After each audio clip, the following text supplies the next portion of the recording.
Kumusta kapatid? Ang saya ko na nandito ka. Naisip mo na ba kung ano ang nangyayari sa isip mo kapag natapos ang araw? Sa mga huling iniisip mo bago matulog? Dahil may ginagawa ang maraming tao gabi-gabi at ito ang dahilan kung bakit sila nahihirapan. Hindi lang ito tungkol sa kakulangan ng pera. Ito ay tungkol sa kung ano ang pinapakain mo sa sarili mo kapag tahimik ang lahat. At ngayon, matutuklasan mo kung ano ang inihahayag ng Biblia tungkol dito at kung paano ito babaguhin ngayon din. Alam mo, may napansin ako sa paglipas ng mga taon sa pag-aaral ng salita ng Diyos at pakikipag-usap sa mga taong nahihirapan sa pananalapi. Karamihan sa kanila ay may halos magkaparehong gawain. Nagtatrabaho sila buong araw, ginagawa ang kanilang makakaya, sinisikap na mag-ipon ng pera, nananalangin para sa panustos. Ngunit kapag dumating ang gabi, kapag nakahiga na sila sa kama at nangingibabaw ang katahimikan, ang nangyayari sa loob ng kanilang mga isipan ay nakapanlulumo. Nagsisimula na silang magbilang ng kanilang mga utang. Iniisip nila ang mga bayarin na dapat bayaran. Iniisip nila ang pinakamasamang posibleng senaryo para sa susunod na buwan. Nahihiya sila na hindi na makapagbigay pa sa kanilang pamilya.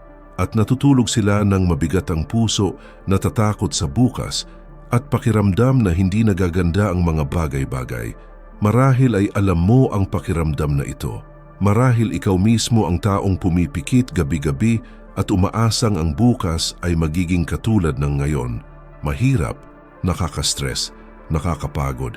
At narito ang katotohanang kakaunti ang nakakaintindi. Ang iniisip at nararamdaman mo bago ka matulog ang humuhubog sa iyong kinabukasan. Hindi ko tinutukoy ang batas ng atraksyon o ang hungkag na positibong pag-iisip. Ang tinutukoy ko ay isang malalim na prinsipyo sa Biblia na nagbabago ng pag-iisip, pananampalataya at mga resulta. Itinuturo sa atin ng Biblia sa Kawikaan, Kabanata 23, versikulo 7. Sapagkat kung ano ang iniisip niya sa loob niya, ay gayon siya. Nangangahulugan ito na ang iyong inaalagaan sa iyong sarili, lalo na sa iyong mga pinakamahinang sandali tulad ng bago matulog, ang siyang tumutukoy kung sino ka. Kung natutulog ka sa takot, gigising ka sa takot. Kung natutulog ka sa kakulangan, gigising ka sa kakulangan. Pero may magandang balita ako para sa iyo ngayon. Nais kang turuan ng Diyos kung paano baguhin iyon. Nais niyang ipakita sa iyo kung paano gamitin ang iyong mga gabi, hindi para magdalamhati, kundi para panibaguhin ang iyong sarili. Paano baguhin ang sandali bago matulog tungo sa isang panahon ng pananampalataya, kapayapaan at espiritual na paghahanda para sa kasaganaan. Dahil kapag binago mo ang iyong ginagawa gabi-gabi, sinisimulan mong baguhin ang iyong buong buhay. Kaya gusto kong manatili ka rito kasama ko dahil sa kaunting panahon ay ipapakita ko sa iyo kung ano mismo ang sinasabi ng salita ng Diyos na kailangan mong gawin gabi-gabi upang makawala sa siklong ito at magsimulang tunay na umunlad. At maaaring ito ang simula ng isang bagong kwento para sa iyo. Ngayon, bago tayo magpatuloy, gusto kong magpahayag kayo ng isang bagay na makapangyarihan dito sa mga komento.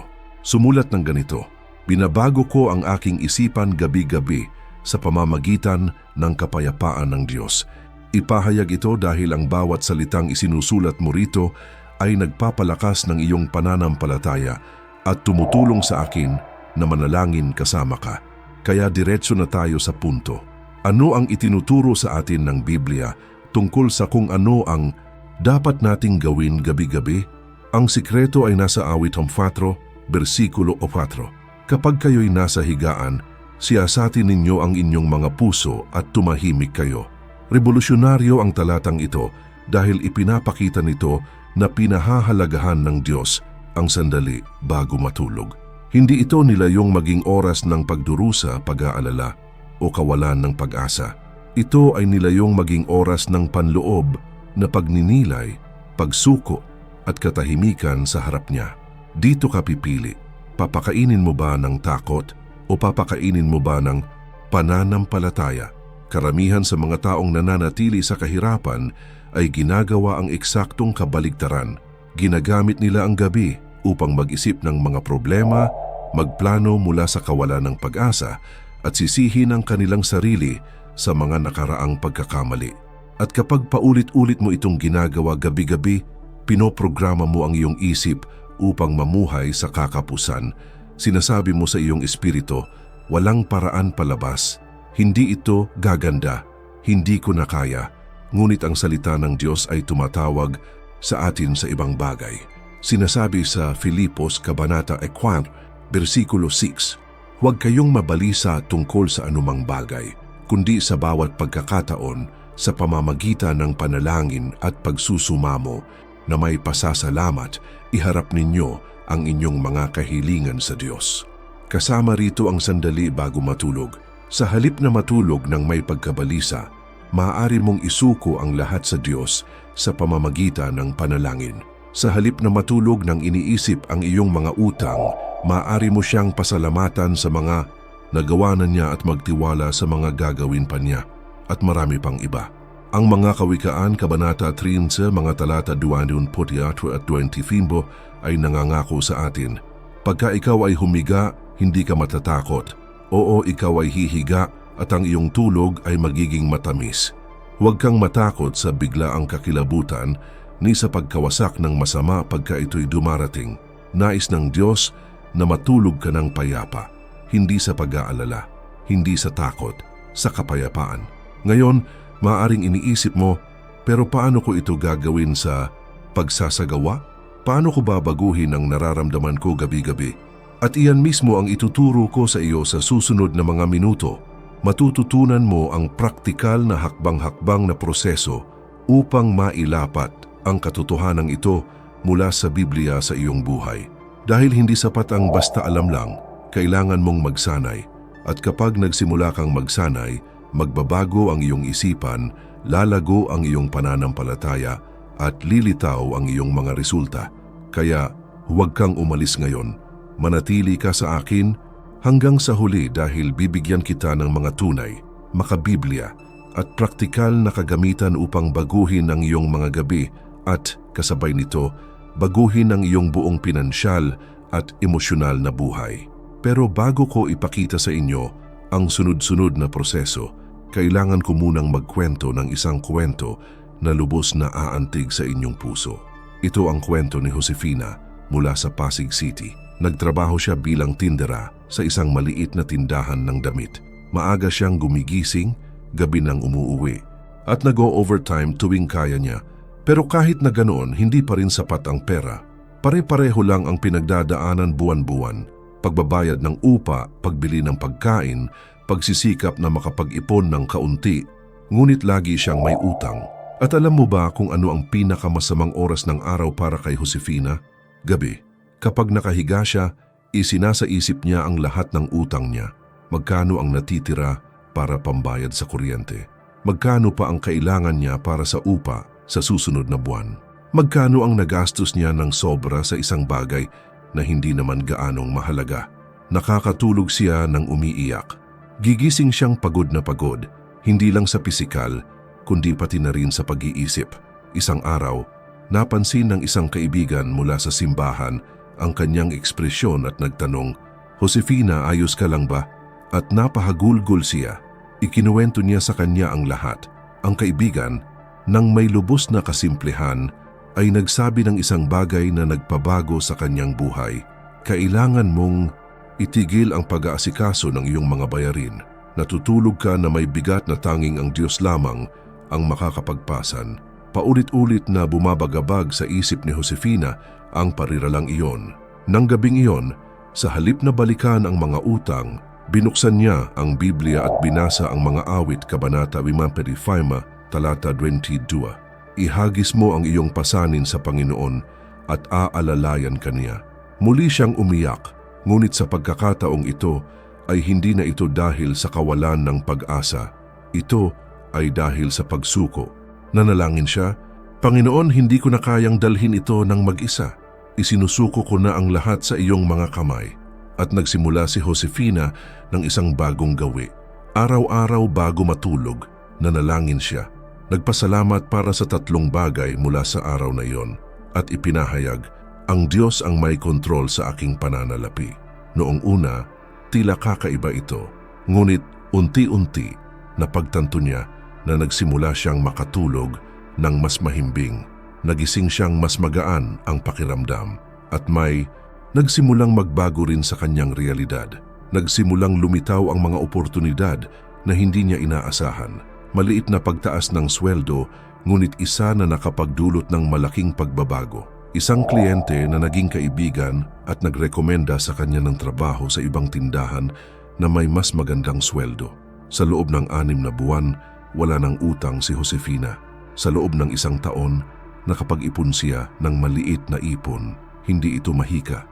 Ito ay pagsunod. Ito ay pananampalataya. Binabago nito ang kanyang ginagawa gabi-gabi.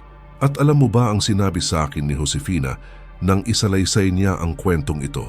Napagtanto ko na ang aking kahirapan ay hindi lamang kakulangan ng pera. Ito ay kawalan ng kapayapaan. At nang matagpuan ko ang kapayapaan sa Diyos, nagsimulang dumating din ang pera.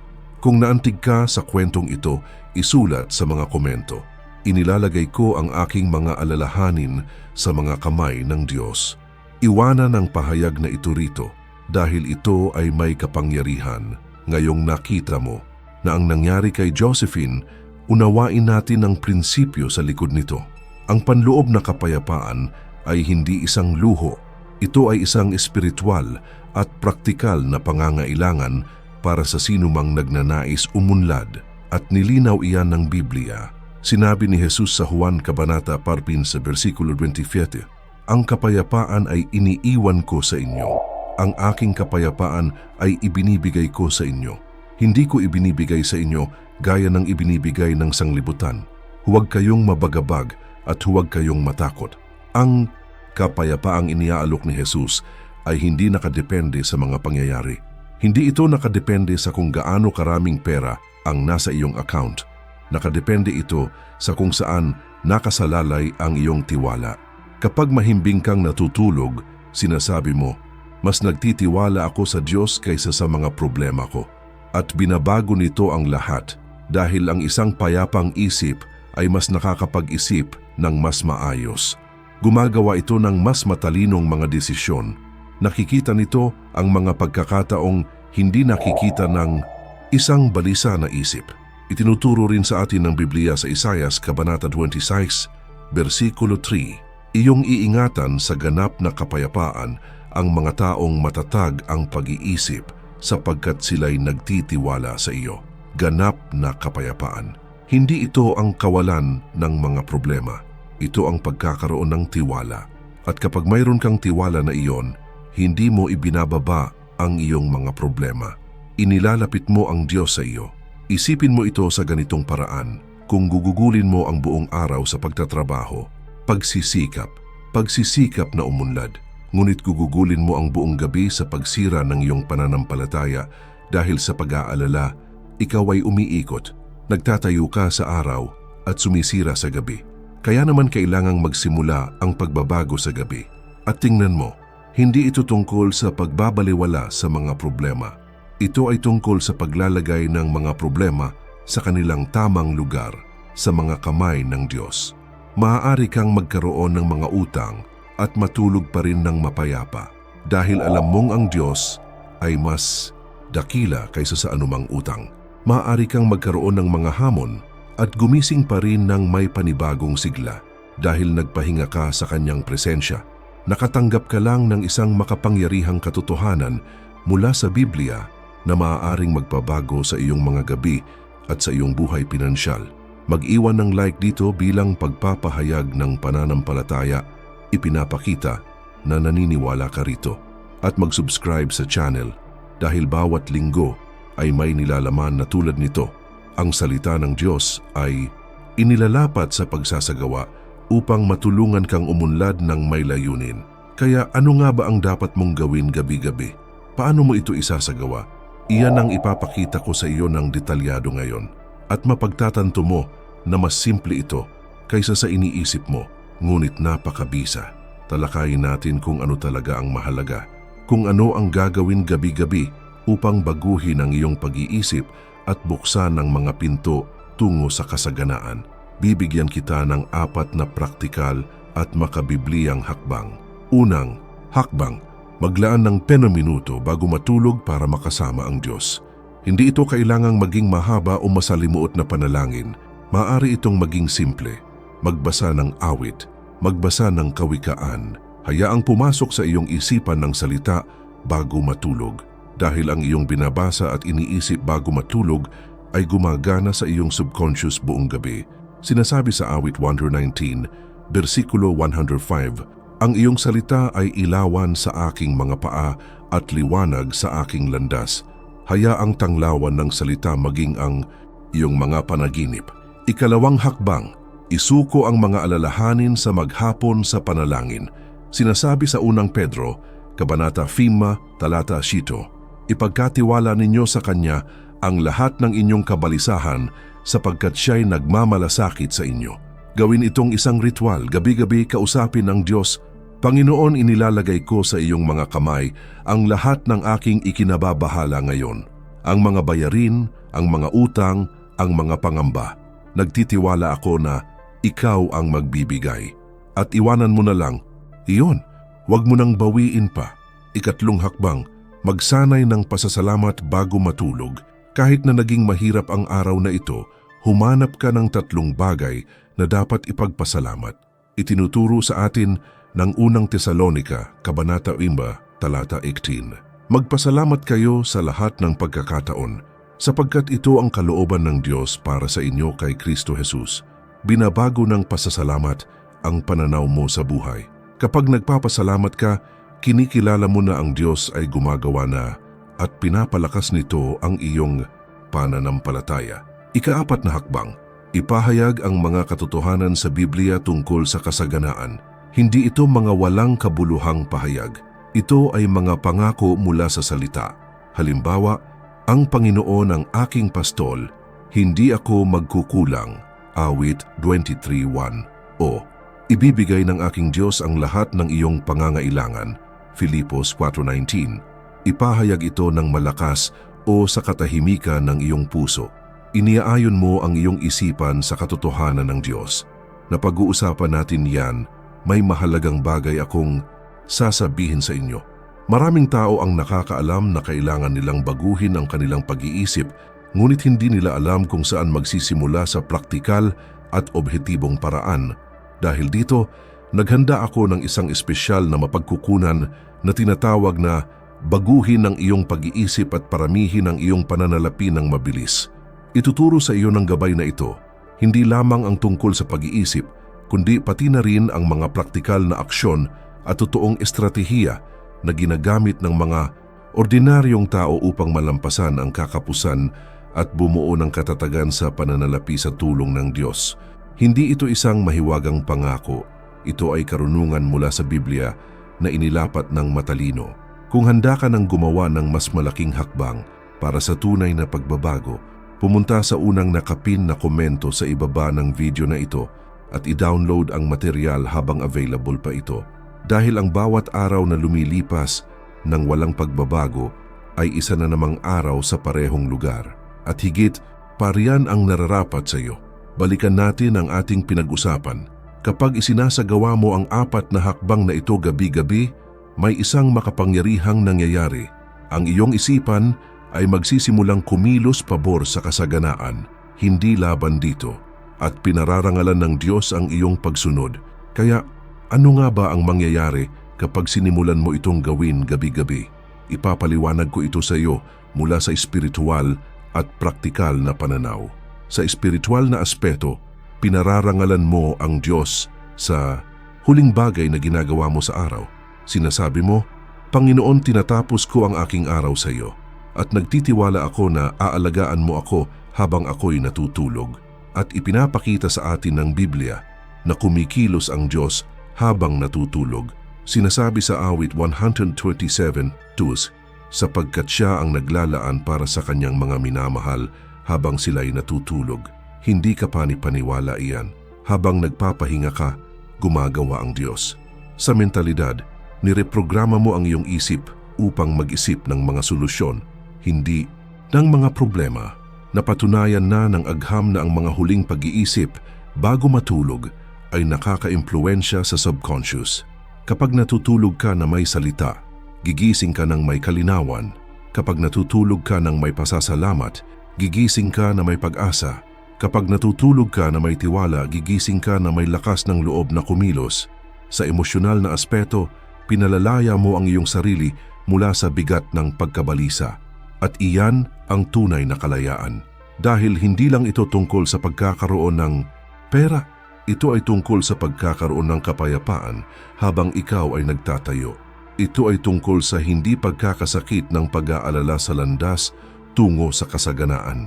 Hindi nais ng Diyos na ikaw ay maging mayaman at wasak sa loob. Nais niya na ikaw ay maging masagana at kontento. At marami pang iba. Kapag binago mo ang iyong mga gabi, binabago mo rin ang iyong mga umaga. Nagigising ka ng iba, nang may mas maraming enerhiya, nang may mas maraming pananampalataya, at nakakaapekto iyon sa iyong mga desisyon, sa iyong mga saloobin, sa iyong trabaho. Nagsisimula kang makakita ng mga oportunidad, nagsisimula kang magkaroon ng mga ideya, nagsisimula kang kumilos ng matalino. Sinasabi ng Biblia sa mga panaghoy, Kabanata 3, versikulo 22 at 23, dahil sa dakilang pag-ibig ng Panginoon ay hindi tayo nalipol, sapagkat ang kanyang mga habag ay hindi kailanman nauubos. Ang mga ito ay bago tuwing umaga. Ang bawat umaga ay isang bagong pagkakataon, ngunit sasamantalahin mo lamang ang mga pagkakataong ito kung gigising kang presko at magsisimula iyan sa gabi bago ang araw. Kaya unawain mo ito. Ang pagbabago ng ginagawa mo gabi-gabi ay hindi isang maliit na detalye. Ito ay isang estratehikong desisyon. Ito ay isang gawa ng pananampalataya. Sinasabi mo, pinipili kong magtiwala sa Diyos ng higit kaysa matakot sa bukas. Kung determinado kang simulan ang pagbabagong ito ngayon, ipahayag ito sa mga komento. Ang aking mga gabi ay puno ng kapayapaan at pananampalataya sa Diyos. Isulat ito bilang isang pangako sa iyong sarili at sa Diyos. At ngayon, may mas malalim pa akong kailangang ipakita sa iyo tungkol sa paksang ito. Dahil hindi lang ito tungkol sa iyong ginagawa, kundi tungkol din ito sa mga bagay na hindi mo nagagawa. Sa ngayon ay sinabi ko na sa iyo kung ano ang gagawin, ngunit may isang bagay na kasing halaga kung ano ang kailangan mong ihinto tuwing gabi. Dahil may mga gawi na pumapatay sa iyong kasaganaan at hindi mo man lang ito namamalayan. Una, itigil ang pag-iisip muli ng iyong mga utang bago matulog. Alam mo na kung magkano ang utang mo. Ang pagbibilang muli nito habang natutulog ay walang solusyon. Lalo lamang nitong mapapataas ang iyong pagkabalisa. Itinuturo sa atin ng Biblia sa Mateo, Kabanata 4, versikulo 34. Kaya't huwag kayong mag-alala tungkol sa bukas, sapagkat ang bukas ay mag-aalala sa sarili nito. Maglaan ng oras sa araw para planuhin ang iyong pananalapi, ngunit ang gabi ay para sa pamamahinga. Pangalawa, itigil ang panonood o pagbabasa ng mga negatibong bagay bago matulog.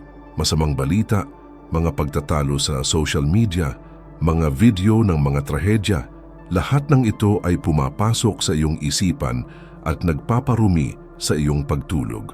Ang mga taga-Filipos, Kabanata 4, versikulo 8, ay gumagabay sa atin. Sa wakas mga kapatid, anumang bagay na totoo, anumang bagay na marangal, anumang bagay na matuwid, anumang bagay na dalisay, anumang bagay na kaibig-ibig, anumang bagay na kahanga-hanga, kung mayroon mang mabuti o kapuri-puri, isipin ninyo ang mga bagay na iyon. Binubusog mo ang iyong isipan ng mabubuting bagay bago ka matulog. Pangatlo, itigil ang pagtulog sa hinanakit o kapaitan. Kung nakipagtalo ka sa isang tao sa maghapon, ayusin ito bago matulog. Sinasabi sa mga taga-Efeso, Kabanata 1, talata 26, huwag mong hayaang lumubog ang araw na kayo'y galit pa, dahil ang hinanakit ay ninanakaw ang iyong kapayapaan. At kung walang kapayapaan, walang tunay na kasaganaan. Magpatawad kahit na masakit, magbitiw kahit na kapalit nito, dahil kailangan mong matulog ng mahimbing. Pang-apat, itigil ang pagpaplano dahil sa takot. Maraming tao ang gumagamit ng gabi upang pag-isipan ang pinakamasamang posibleng senaryo. Paano kung mawalan ako ng trabaho? Paano kung lumala ang sitwasyon? Nagbabala sa atin ang Kawikaan, Kabanata 29, talata 20 Fimba. Ang pagkatakot sa tao ay naglalagay ng silo, ngunit ang nagtitiwala sa Panginoon ay ligtas. Magplano, oo, ngunit magplano ng may pananampalataya, hindi ng may takot. Kapag itinigil mo ang paggawa ng mga bagay na iyon, lumilikha ka ng espasyo para makapasok ang kapayapaan. At ang kapayapaan ang kapaligiran kung saan lumalago ang kasaganaan. Dahil hindi pinagpapala ng Diyos ang mga nababalisa, pinagpapala niya ang mga may tiwala sa sarili. Hindi dahil ang pagkabalisa ay isang kasalanan, kundi dahil hinaharangan ng pagkabalisa ang karunungan. At kailangan mo ng karunungan upang makagawa ng mga tamang desisyon. Napakalakas ng katotohanan ito para itago sa iyong sarili. Ibahagi ang video na ito sa isang taong alam mong kailangang makarinig nito. Maaaring ito ay isang kaibigan, kapamilya o isang miyembro ng simbahan. Dahil kapag ibinahagi mo ang salita, ikaw ay nagiging instrumento ng Diyos sa buhay ng iba. At pagpapala rin yon sa iyo. Ngayon may isang huling punto akong kailangan ipakita sa iyo at bibigyan ka nito ng kumpletong pangkalahatang ideya kung paano gumagana ang prosesong ito sa aktwal na pagsasagawa. Kaya't pag-isipan natin ang lahat. Naiintindihan mo ang problema. Maraming tao ang natutulog ng nag-aalala at nagigising na may kawalan ng pag-asa. Natanggap mo na ang solusyon mula sa Biblia. Baguhin ang iyong ginagawa gabi-gabi.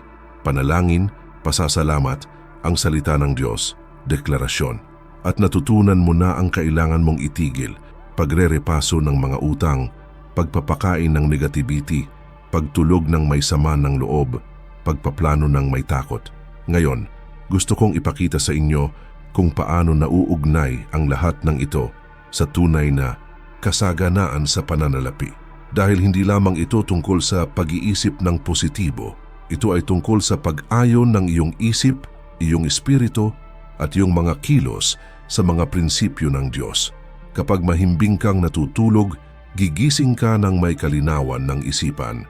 Ang kalinawan ng isipan ay makakatulong sa iyo na gumawa ng mas mahuhusay na desisyon.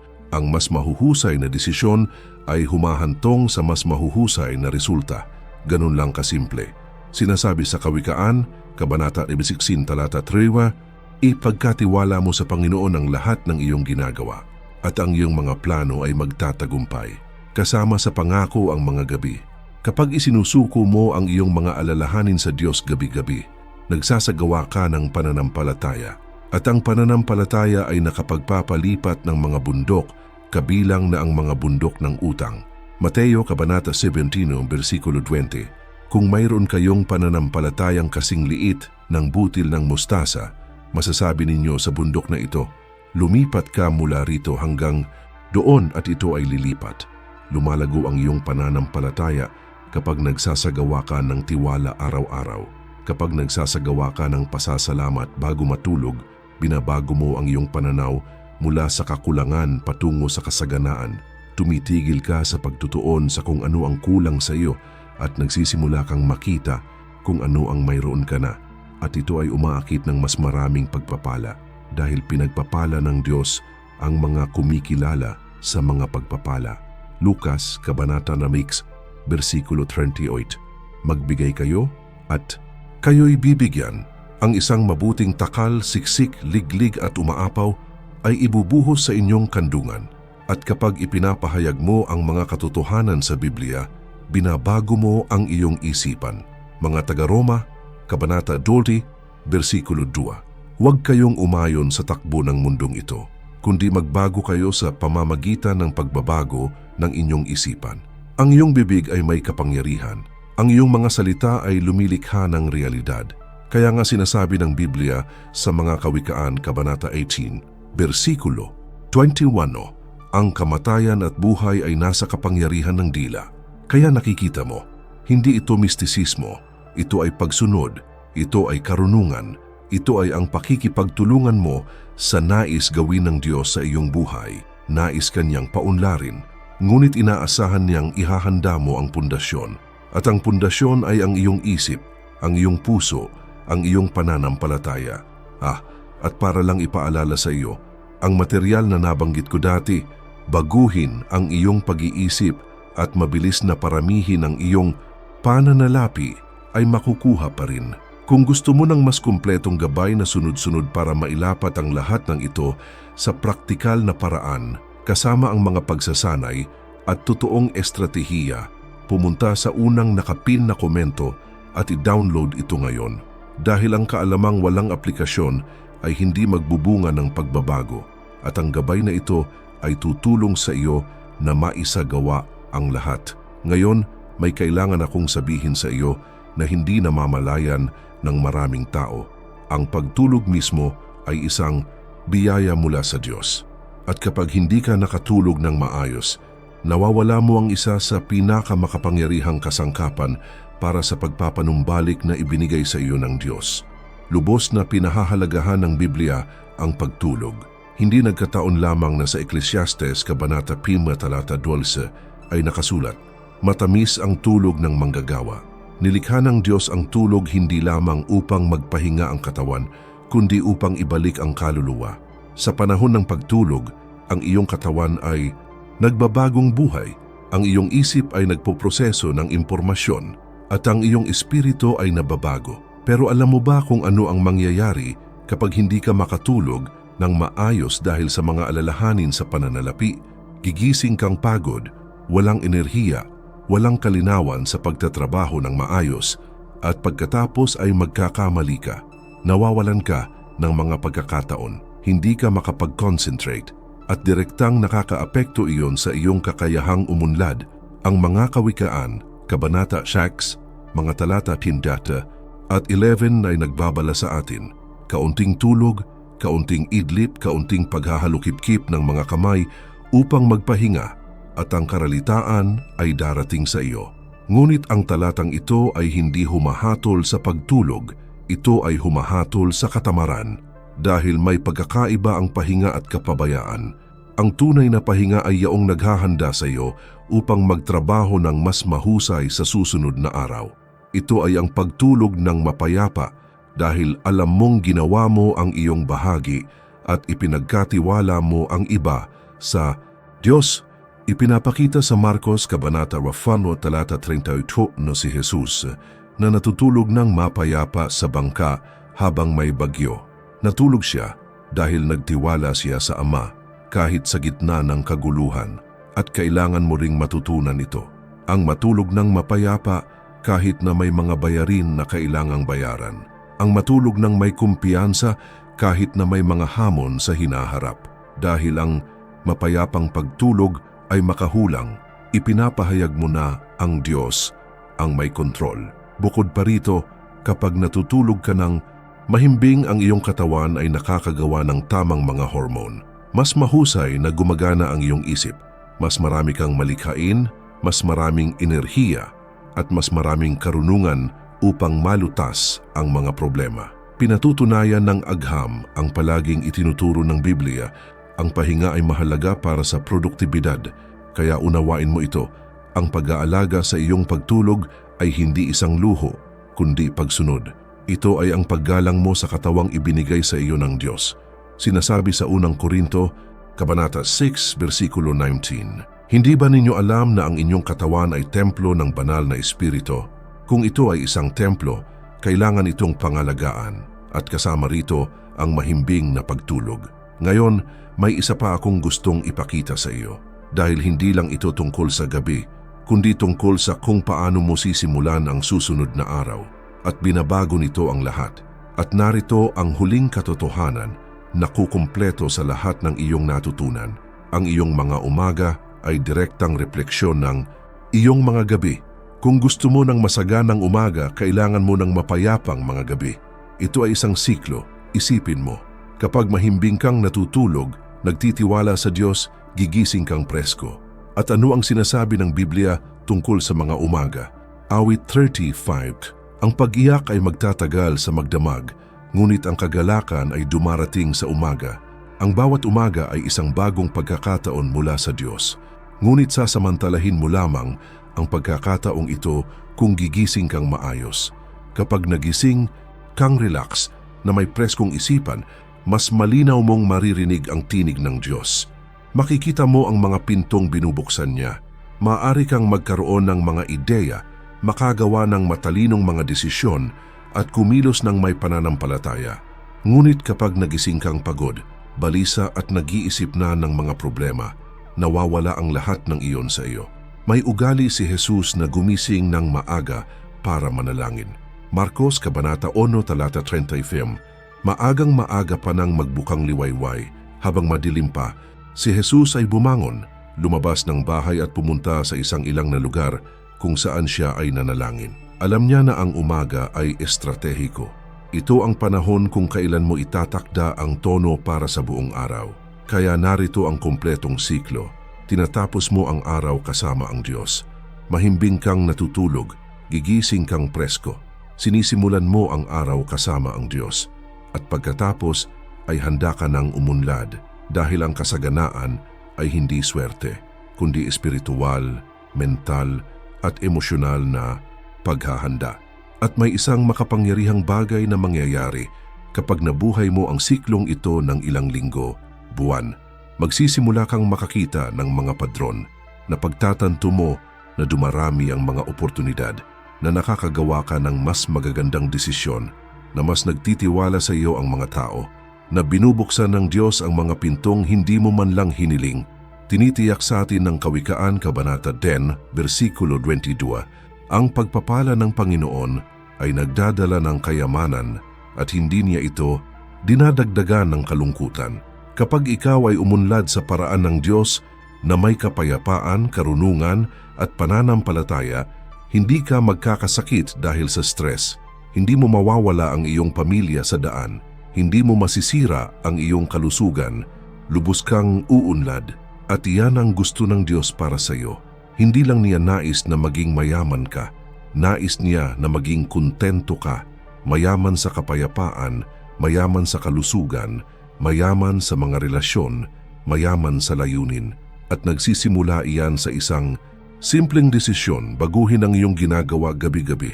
Kaya hinahamon kita ngayon, gumawa ng kakaiba ngayong gabi. Bago ka matulog, patayin ang iyong cellphone sa loob ng 2 minuto.